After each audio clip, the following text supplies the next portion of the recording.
The MOS of a 92 Fox in the United States Army is a Petroleum Supply Specialist. Now before we get started on this brief summary of this MOS, maybe think about hitting that subscribe button and also enable notifications so that you can join the notification platoon and get notified as soon as new videos go live. So now let's talk about some of the job responsibilities of a 92 Foxtrot in the United States Army.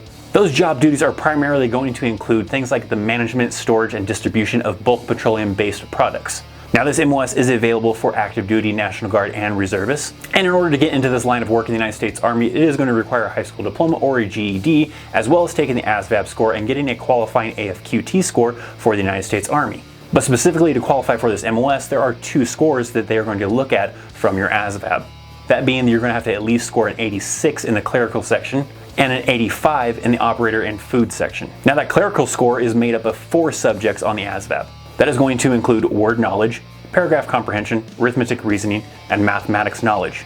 And then those subjects that are going to make up that score for the operator and food section are going to include word knowledge, paragraph comprehension, auto and shop, and mechanical comprehension. Now the training to become a 92 Foxtrot in the United States Army is going to include the normal 10 weeks of basic training, and from there 11 weeks of AIT at Fort Lee, Virginia.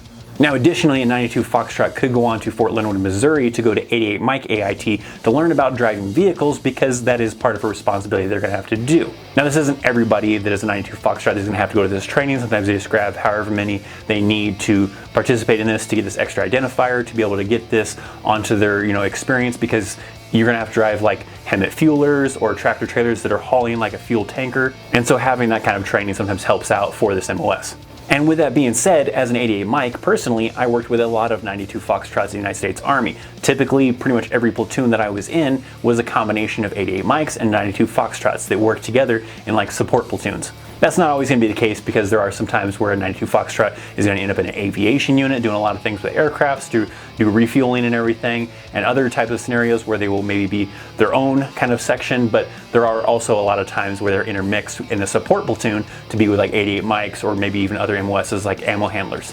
And kind of with that as well, if you're going to be a 92 Foxtrot and you do end up like in a support platoon with other 88 Mikes, you can probably look to kind of do some cross jobs of doing 88 Mike jobs as well as your 92 Foxtrot job. And that's kind of the same with 88 Mikes. I mean, the 88 Mikes will do 88 Mike jobs, but also do some fueler jobs. When I was in support platoons, I had to get like fuel handlers cards to be able to help out those 92 Foxtrots, or even be able to, operate the fuelers myself. So you do have to kind of do a little bit of cross training, a little bit of kind of different job duties as that 92 Foxtrot if you end up with something like a support platoon. But those 92 Foxtrots are working with these fuelers. They're having to do fuel stations to be able to, for vehicles to come up and get topped off and get fueled, or doing support missions to be able to take their vehicles out to do log packs to be able to resupply people with fuel, or even other petroleum products like oil and antifreeze. So that's kind of one of the common jobs, is operating as a fuel station or bringing vehicles out somewhere to be able to refuel some vehicles, depending on what the unit is. If it's an armor unit, then you got to refuel tanks, and so on and so forth.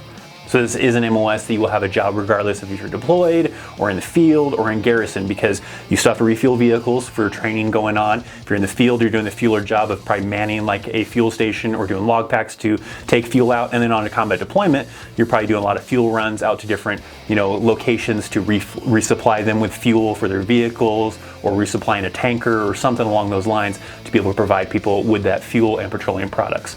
Now, as far as transitioning this job skill into a civilian job, a lot of people get the misconception of being like, well, so what are you going to work at a gas station? And that's not going to be the case. There are several people that I know that were in this MOS that transitioned to like working on pipelines or working at oil refineries. Those kind of jobs will also apply. Maybe you want to be a truck driver that is hauling fuel to gas stations or refineries or whatever the case might be, on that scale. So this doesn't necessarily mean you're just pumping gas at a gas station. That's probably low level for someone who does this MOS, because that MOS in the Army does much more than just pump gas. It's a lot of the management of that fuel. So probably like a truck driver driving a tanker or refinery or pipeline would be more along the lines of what this would translate to on the civilian side.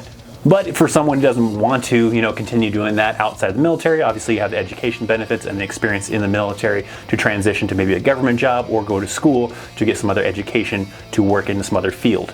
So if I have any viewers out there that are currently in the Army as a 92 Foxtrot, or even some veteran viewers that were in this MOS, make sure to leave some comments down below. What did you like about the MOS? What did you not like about the MOS? Now, I've had some viewers out there that used to be in this MOS back in like the early 2000s or somewhere around there. It did used to have a different MOS identifier. When I first came in the Army, it used to be something different. I can't remember right now what it used to be. And then I think around 2005 or somewhere around there, it changed to become a 92 Foxtrot.